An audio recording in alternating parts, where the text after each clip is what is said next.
좋으신 아버지 하나님, 어제는 주일을 하나님의 은혜로 지나게 하신 것 감사를 드립니다.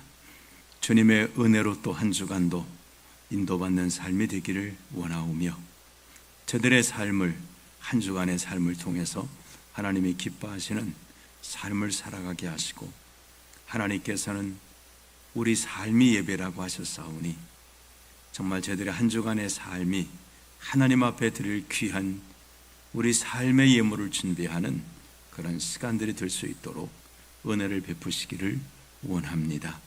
이 시간도 주의 말씀을 통해 우리 심령이 새로워지기를 원하오며, 오늘도 이 나라의 백성들을 축복하시고 주님의 자녀들마다 주님 의지하고 주님 붙들고 승리하는 귀한 날이 되도록 인도해 주옵소서.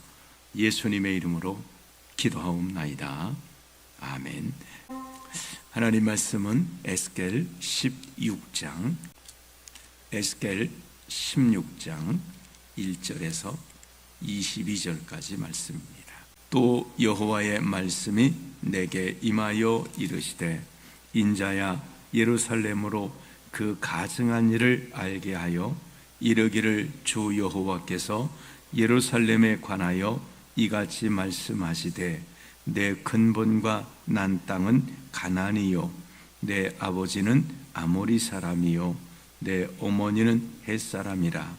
내가 난 것을 말하건대 내가 날 때에 내 배꼽줄을 자르지 아니하였고, 너를 물로 씻어 정결하게 하지 아니하였고, 내게 소금을 뿌리지 아니하였고, 너를 강보로 싸지도 아니하였나니, 아무도 너를 돌보아 이 중에 한 가지라도 내게 행하여 너를 불쌍히 여긴 자가 없었으므로, 내가 나던 날에 내 몸이 천하게 여겨져 내가 들에 버려졌느니라. 내가 내 곁으로 지나갈 때에 내가 피투성이가 되어 발짓하는 것을 보고 내게 이르기를, 너는 피투성이라도 살아 있으라.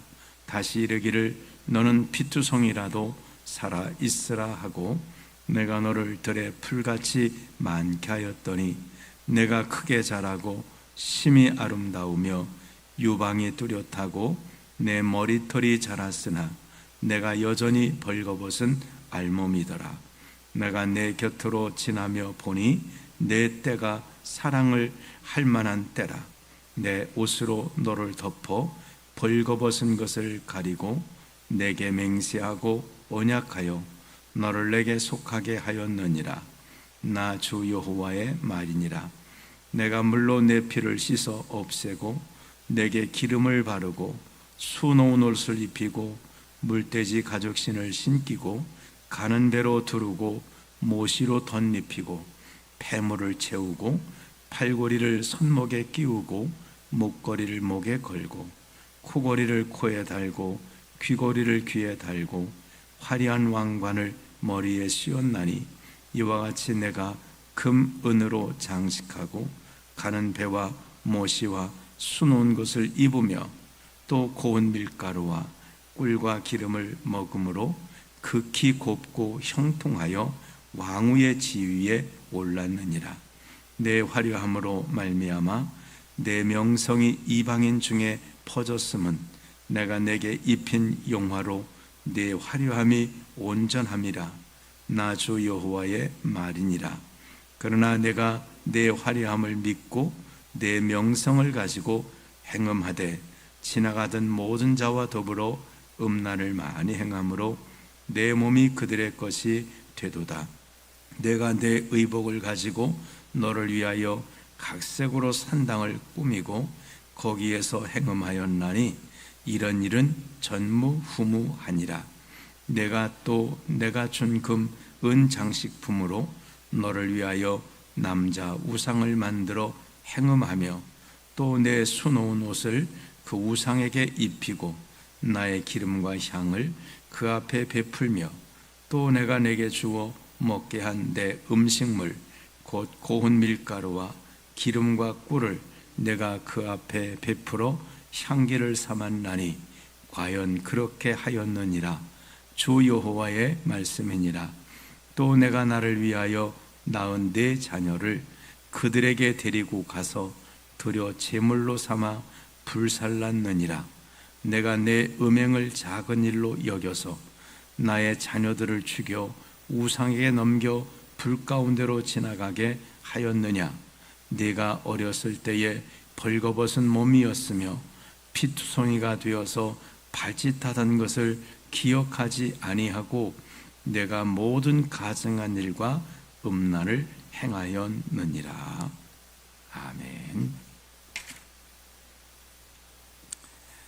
하나님께서 에스겔에게 여러 말씀을 통해서 이스라엘의 잘못을 말씀해 주고 있죠. 어제 찬양 예배 때는 포도나무다라고 하는, 이스라엘 너희는 포도나무 같다라고 하시는, 열매 맺지 못하는 포도나무 어디다 쓰랴 하는 하나님의 말씀을 해주셨습니다. 오늘은 예루살렘에 대해서 말씀하신다고 말씀하시죠. 2절에 보면 인자야 예루살렘으로 그 가증한 일을 알게 하여 이르기를 주 여호와께서 예루살렘에 관하여 이같이 말씀하시되, 그러니까 예루살렘이라고 하는 그 성을 말씀하신데, 결국은 예루살렘 성은 무슨 의미가 있겠습니까? 이스라엘 백성들이 사는 곳, 하나님이신 기업이기 때문에 결국은 예루살렘에서 말씀하신다는 것은 예루살렘에 사는 이스라엘 사람들에 대해서 하나님 말씀하신다 하는 그런 내용입니다. 오늘은 쭉 읽어보셨을 때 어떤 내용일까요? 버려진 그 핏덩이. 옛날에도 그 자녀를 낳으면 그 자녀를 버린 경우가 있었다 그래요.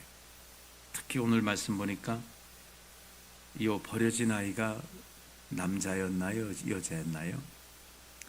여자였잖아요. 왕후가 됐다잖아요. 아직. 그러니까 아마 옛날에 우리나라도 좀 그랬습니다만은 아들은 좀 그 좋은 그런 존재로 생각하고 딸들은 또 이렇게 뭐 버리기도 했는지, 하여간 버려진 그런 상황입니다. 예루살렘은 그랬다는 거예요. 지금 예루살렘이 하나님께서 당신의 백성들을 갖다 놓으셔서 예루살렘이 정말 대단한 이름을 떨치는 성이 되었다는 거죠. 마치 우리나라로 말하면 서울이 세계가 아는 도시가 됐습니다. 옛날에 하나님의 이 복음이 들어오기 전에, 하나님이 정말 우리나라를 축복하기 전에 조선이란 나라도 알지 못했어요. 어느 선교사님이 재미난 말씀하세요. 미국에 있는데 이제 너 저 조선에 가서 복음을 전하라 해서, 조선이 어디 있습니까? 지도를 탁 펴고 이제 어디가 있습니까? 라고. 거기 있지 않냐? 물론 이제 재밌게 말씀하셨겠습니다. 그분이. 난 아무리 봐도 없습니다. 아니 거기 있지 않아. 아니 어디요? 손가락 치워봐. 손가락을 내는데 요 속에 다 들어가. 지도에 이 우리 대한민국이 조선이라는 게 손가락을 이렇게 짚고 손가락 안에 들어가서 보이지도 않는 거예요. 우리나라가 사실 그랬어요. 세계 지도 펴놓고요, 손가락으로 꼭 눌러놓으면 안 보이는 그런 나라예요. 큰 나라 아닙니다. 미국의 큰 주에 좀 훨씬 작은 나라들이잖아요. 그런 나라가 지금 어떻습니까? 서울 하면 온 세계가, 뉴스거리가 서울이 세계 사람들이 아는, 우리가 한 뉴욕, 이란, 파리, 이것 우리가 알듯이 그들이 그렇게 다 알고 있는 나라가, 우리가 생각하는 것보다 외국 나가면 훨씬 우리나라가 대단한 나라처럼 그 세계에 각인되어 있습니다. 그게 뭐겠습니까? 하나님 은혜 아니겠습니까? 이번 주에 이제 6.25 전쟁이 난 날이죠. 정말 6.25 전쟁은 우리가 많이 기억을 해야 되는데, 여기 예루살렘에 있는 사람들도 기억하지 않는다고 하잖아요.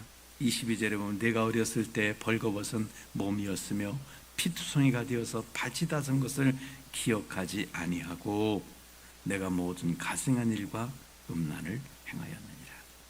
참 잘 잊어버리는 거예요. 우리나라 6.25 전쟁이 있을 때 하나님이 얼마나 우리나라를 사랑하셨으면 세계 온 나라들이 16개국이 참전했지만 참전 정도가 아니잖아요. 어느 나라는 물자로, 어느 나라는 이렇게 해서 온 세계가, 거의 온 세계가 우리나라를 지원. 이런 것은 전무후무합니다. 어느 나라가 전쟁에 났는데 이런 이란에 전쟁 나왔고 미국이 야 동맹국 도와라 그래도 안 듣고 있지 않습니까? 지금 눈치만 보고. 그 당시도 맞아. 전쟁하면 우리 군인들이 와 죽는데요. 미국 가면은 한국전에 참여했던 그분들이 있잖아요. 자유는 거저 얻어지지 않는다. 근데 우리는 거저 얻어진 줄 알아요. 우리는 그냥 우리가 잘나 이렇게 잘 사는 줄 알아요. 아니요. 그 알지도 못하는 그 젊은 거기 왔던 사람들 나이도 많겠습니까? 10대에서 20대 초반 이런 사람들이 와가지고 젊은 사람들이 생명을 버려줬어요. 그들의 피로 지켜준 게 우리나라 자유. 그러면 우리는 정말 그분들에 대해서 감사해야 되는데 감사한 마음이 별로 없는 것 같아요. 6.25는 정말 큰 일인데도 이건 별로 뒷전으로 하고 다른 것들은 무슨 제주 폭동 이런 것들은 이거 바로 잡아야 된다 그런 건 다 하면서도 이렇게 온 세계가 피 흘려준 이거에 대해서는 너무 우리가 은혜를 물론 이념이 있고 그렇습니다. 어떤 사람의 동상을 파괴를 해야 된다. 정말 그들이 없었으면 우리는 존재하지도 않습니다. 정말 하나님께서 하나님의 은혜예요. 근데 여기 예루살렘이 거의 같습니다. 우리 서울은 그러니까 예루살렘이 하나님의 은혜로 된 것처럼 우리도 하나님의 은혜로 됐다라고 계시면 틀림이 없습니다. 예루살렘은 3절에 보시면 내 근본은 근본과 난 땅은 가나안이요 내 아버지는 아모리 사람이요 내 어머니는 헷 사람이라. 이들은 가나안 7족 속 하나님께 저주받아 망할 사람들이 살고 있었던 성이라는 거예요. 우상 섬기고 그랬던 성이라는 거예요. 마치 이 상태는 하나님 보실 때는 배꼽에 탯줄도 자르지 않고 그냥 아이가 태어나면은 몸을 씻어줘야 되지 않습니까? 양수로 덮여 있고 그렇게. 근데 그냥 태어나자마자 씻기지도 않고 그냥 소독도 없이 그냥 버려져 있는 이런 핏덩어리 같다. 그냥 발짓하고 아무것도 이 버려진 아이가 뭘 하겠습니까? 송아지라든지 또 말이 난 그런 새끼들은 잠깐 있으면 얘들이 막 하고 일어나서 막 걸어 다닌다잖아요. 사람은 그렇게 할 수 있습니까? 얘 핏덩이 버려두면 얘가 몇 시간이나 며칠 만에 일어나 가겠습니까? 못해요. 돌보지 않으면 살 수 없는 게 우리 어린아이들. 버려진 아이는 아무도 여기 돌보지 않듯 들에 버려져 있다. 그것도 내 몸이 천하게 여겨졌다는 거예요. 그러니까 누가 태어났는데 아이가 이 천하게 여기서 버린 거예요. 여자였기 때문에 그랬는지 어쨌는지 모르지만 하여튼 버려진 거예요. 부모가 귀히 여기지 않고 버려졌던 아이처럼, 버려졌던 어린아이처럼 예루살렘은 그랬었다는 거예요. 근데 오늘 보니까 7절에 내가 너를 들에 풀같이 많게 하였더니 내가 크게 자라고 심히 아름다우며 유방이 뚜렷하고 내 머리털이 자랐으나 내가 여전히 벌거벗은 알몸이었더라. 하나님이 이 보살피셨다. 어린아이 같으니 그러니까 이 아이가 자라가지고 이제는 이제 아주 성숙한 그런 처녀가 되었다는 겁니다. 여기 내가 여전히 벌거벗은 알몸이더라 이 말은 이제 결혼하지 않은 상태를 그렇게 표현합니다. 8절에 내가 내 곁으로 지나며 보니 내 때가 사랑할 만한 때라.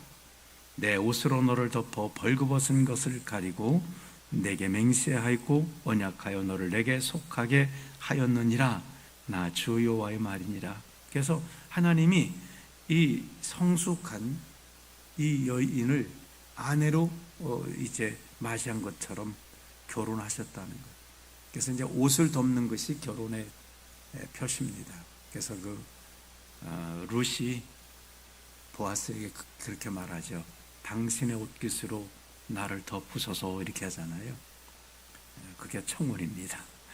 당신의 그래서 당신의 옷깃으로 나를 덮어서 그 말이 저와 결혼해 주세요 하는 그런 말입니다. 하나님이 옷으로 덮어줬단 말은 이제 결혼하자고 하나님이 청혼하셔서 여기 이제 하나님께 속하도록 하고 여기 맹세하고 언약했다는 거예요. 이제 결혼 서약이 있었던 거예요. 평생에 너는 우상 섬기지 말고 떠나지 말고 나도 너를 사랑하고 이렇게 하나님이 예루살렘을 당신의 아내로 신부로 맞이해서 이제 언약을 했습니다. 너는 나만 나도 너만 이렇게 언약을 했어요. 그 다음에 이제 언약하고 이제 9절부터는 이제 결혼 준비죠. 물로 내 피를 씻어 없애고 내게 기름 바르고 이게 이제 요즘으로 말하면 이제 예전에도 그랬습니다. 이렇게 이제 자기 몸을 씻고 단장하는 거죠. 에스더도 왕 앞에 나갈 때 이걸 몇 년을 했다잖아요. 왕 앞에 가는 사람들은 3년인가 얼마를 막 그렇게 씻고 바르고 이렇게 결혼 준비했다가 이제 왕 앞에 가듯이 하나님께서 이렇게 아름답게 씻어 주셨습니다. 가나안 땅을 다 정리하고 이 과정이 이제 아모리 족속 없애고 우상을 없애고 하나님이 그 땅을 차지하게 하고 그래서 이거 이제 성을 단장하신 거예요. 아름답게 하나님의 성으로 만들어 주신 겁니다. 그 다음에 10절부터는 수놓은 옷을 입히고 물돼지 가죽신을 씻기고 가는 배로 두리고 밤패물을 채우고 이렇게 쭉 그 다음에 12절에 화려한 왕관을 머리에 씌었나니 이제 신부 단장을 제대로 한 겁니다. 귀걸이, 코걸이. 우리나라는 코걸이는 젊은 사람들만 조금 하죠. 하여간 하여간 온 폐물을 채워서 아름다운 신부로 탁 만들어 주었다는 것이. 그리고 머리에 왕관까지 씌워졌어요. 왕의 아내, 정말 하나님의 아내처럼 하나님이 그렇게 축복해 주셨다는 것이. 그래서 왕후의 지위에 올랐습니다. 13절에 보면 14절에 내 화려함으로 말미암아 내 명성이 이방인 중에 퍼졌음은 내가 내게 입힌 영화로 내 화려함이 온전함이라 나주 여호와의 말이니라. 이스라엘의 명성이 퍼진 것은 하나님이 입혀준 은혜라 영화라는 거예요. 정말 예루살렘이 그렇고 우리 서울이 마찬가지고 대한민국이 마찬가지고 하나님이 입혀주신 영화예요. 정말 하나님께서 이게 축복하지 않으셨으면 이렇게 될 수가 없는 나라. 물론 이제 한국인에 대해서 세계가 다 연구를 한다 그래요. 저 사람 어떻게 저렇게 생겨먹었나 하고 맨날 쌈만 하는 것 같은데 뭘 또 하고 있고 그래요. 하여간 그래서 연구를 좀 많이 한다 그래요. 연구해봤자 하나님의 은혜라는 결론 안 나면 답 안 나옵니다. 우리나라 사람은 정말 고약한 부분이 있습니다. 우리만 아는 고약한 부분이 있습니다. 그런데도 어떻게 이렇게 정말 세계적인 나라가 될 수 있을까요? 하나님의 은혜라는 것 외에는 답이 없습니다. 예루살렘도 하나님의 은혜라는 것 외에는 그 예루살렘이 어떻게 저렇게 복된 나라가 되었지? 하나님 은혜입니다. 예루살렘이 가장 번성했을 때가 다윗과 솔로몬 때입니다. 온 나라 사람들이 다 종을 바쳤습니다. 마치 우리나라 지금 서울과 같은데 정말 온 나라들인데 어떻게 저 나라가 저 조그만 나라가 이렇지?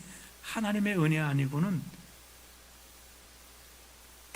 어떤 답이 없습니다. 솔로몬이 하나님의 말씀대로서 그런 나중에 솔로몬이 하나님의 정말 말씀 떠나서 하나님과 언약을 배반하고 우상 섬길 때 하나님이 나라를 나눠주시고 그때부터 예루살렘은 그때부터 이스라엘은 완전히 쪼그라들고 순간에 망하는 그렇습니다. 하나님의 은혜입니다. 그런데 어떤 일이 벌어졌을까요? 15절에 그러나 하나님이 이렇게 은혜 주셨는데 그러나 내가 내 화려함을 믿고 내 명성을 가지고 행음하되 지나가던 모든 자와 더불어 음란을 많이 행함으로 내 몸이 그들의 것이 되도다.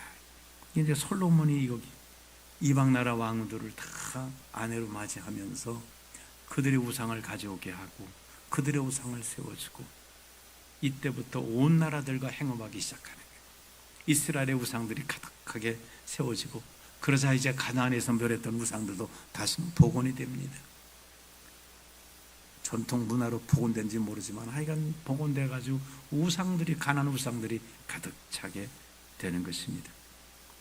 16절에 내가 내 의복을 가지고 너를 위하여 각색 산당을 꾸미고 거기서 행음하고, 17절에 내가 준 금은 장식품으로 너를 위하여 남자 우상을 만들어 행음하며, 이거 이제 그 아까 왕으로 지칭했으니까 마치 간음하듯이 남자 우상을 만들어서 행음을 했다, 이렇게 소개하고 있습니다.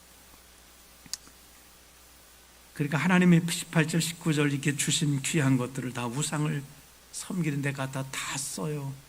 부여하겠더니 다 우상 섬기는 데다 갖다 그 부여한, 그 하나 주셨던 재물을 다 쓰고 있습니다. 그 다음에 20절에 보면 또 내가 나를 위하여 낳은 내 자녀를 그들에게 데리고 가서, 우상에게 데리고 가서 드려 제물로 삼아 불살라느니라. 자기 자식을 그 우상이, 어저께 말씀드렸잖아요. 이방 우상은 제물이 중요한 거예요. 근데 소 갖다 드리고 금은 갖다 드리다가 이게 양이 안 차. 왜? 정성을 들여야 되니까. 그러니까 자기 자식을 데려서 죽여서 자식들을 그 불에 살라서 그 우상에게 드리는, 하나님의 자녀, 하나님이 주신 자녀들을 이런 짓으로 자녀들을 망하게 했다는 것. 21절에 나의 자녀를 죽여 우상에게 넘겨 불 가운데 지나게 하였느니라. 우상은 나도 망하지만 내 가족도 망하고 내 자손도 망해야 하는 것입니다. 우리나라도 마찬가지죠. 우리 앞에 있던 분들이 믿음을 지켰습니다. 일제시대 때.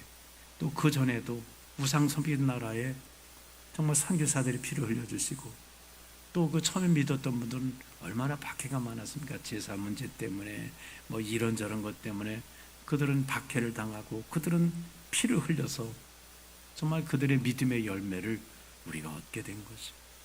또 일제시대 때도 우상 섬기지 않겠다고, 신사참배 안 하겠다고 정말 옥고를 치르고, 그렇게 또 죽임을 당하고, 6.25 때 공산당들 정말 그 무신론자들이 교회를 불사르고 정말 예수 믿는 자들을 총으로 죽이고, 저쪽에 어디 가면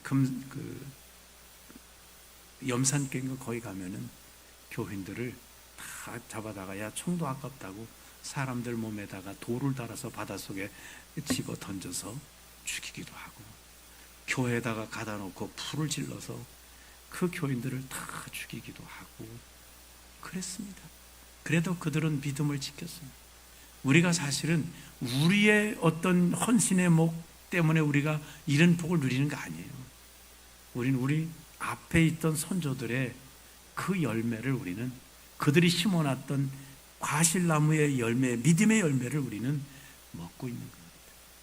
이제 우리 다음 세대는 우리가 심어놓은 믿음의 열매를 그들이 먹어야 되는 거예요. 정말 우리가 심어놓은 거 그들이 먹어요. 지금 얼마나 많은 어려움들이 있습니까? 동성애 문제라든지 차별금지법 같은 거, 이런 것이 만일 정말 제대로 만들어지면 다음 세대는 더 어려워집니다. 차별금지법도 그거잖아요. 예수만 꼭 구원이 있다고 말하는 건 차별이 돼서 안 된다는 거죠. 다른 종교도 존중해야지. 그러니까 그런 거 하지 말라는 거예요. 결국은 전도하지 말라는 거죠. 그 어려움이 있습니다. 학교마다 정말 선교사대로 세워놨던 학교, 병원 다 기독교적인 정신으로 해서 그걸 통해서 얼마나 많은 분들이 예수를 믿게 되었습니까? 학교에서 예배드리지 마라, 학교에서 성경 읽지 마라, 기도하지 마라.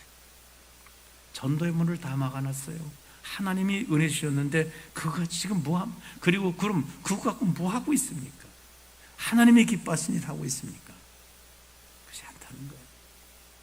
오늘 우리는 이 말씀을 통해서 예루살렘이 하나님의 은혜였는데, 예루살렘이 하나님의 은혜를 따르지 않을 때 그들은 정말 우리가 성경을 통해 보았던 것처럼 저렇게 망하는구나 할 수 있듯이 우리도 우리 민족을 위해서도 기도하고 하나님의 은혜로 왔으니 우리도 정말 믿음 생활, 다른 건 몰라도 우리 시대에 우리도 믿음의 열매를 잘 달리게 해서 다음 세대들이 또 우리가 누렸던 그런 은혜들 누릴 수 있게 하는 그런 복된 정말 영적 삶을 해나가야 되겠습니다.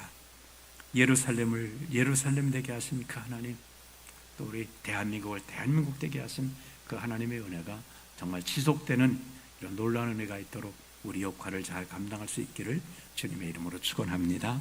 기도하겠습니다. 좋으신 하나님 아버지, 예루살렘이 버려진 핏덩이 같은 정말 그곳을 하나님께서 돌보아 주시고 그곳을 영화로운 그런 성으로 왕후 같은 정말 그런 영광스럽게 만들어 주셨지만, 왕후의 영광을 얻은 예루살렘은 하나님의 왕으로서의 하나님을 기쁘시게 하고 정말 하나님의 왕으로서의 그 왕후의 품위를 지키지 못하고 그 지위를 가지고 그 주셨던 축복을 가지고 온갖 우상들을 섬기는 일에 그들이 몰두하고 하나님과 언약은 저버리고 떠났을 때에 그들은 망할 수밖에 없었습니다. 그나마 다행인 것은 예루살렘은 하나님의 언약을 팽개쳤지만 하나님은 그 언약을 기억하시고 그렇게 정말 가늠하는 그들을 버리지 않으시고 또 용서하시고 또 용서하시고 또 용서하시는 은혜를 베풀어 주셨습니다. 하나님 아버지, 우리가 누리는 이 정말 놀라운 이 영육간의 축복이 거저된 것도 아니고 또 정말 우리가 힘이 있어서 우리가 능력이 있어 얻은 것도 아니고 하나님의 축복이었습니다. 정말 우리 앞에 있었던 우리 믿음의 선배들이 하나님 앞에 저들이 믿음으로 살겠다고 생명을 내놓고 피를 흘리며 정말 그렇게 지켜왔던, 그래서 그들이 심어놨던 믿음의 정말 나무들의 열매를 저희들이 이렇게 마음껏 누리고 있습니다. 하나님 아버지, 이 나라를 축복하시고 우리 시대에 우리가 믿음 생활을 잘해서 다음 세대까지 이런 하나님의 축복을 이어지게 할 수 있는 은혜가 있도록 하나님 도와 주시옵소서. 오늘 이 아침에 기도하는 주의 자녀들에게도 오늘 하나님이신 그 영광을 가지고 하나님께 영광을 돌리는 복된 날 되기 원하오며, 특별히 또 육체의 질고로 고통받는 분들 하나님 도우사 저들을 강건하게 하시고 회복해 하시는 주의 도우심이 함께 하시옵소서. 예수님의 이름으로 기도하옵나이다. 아멘.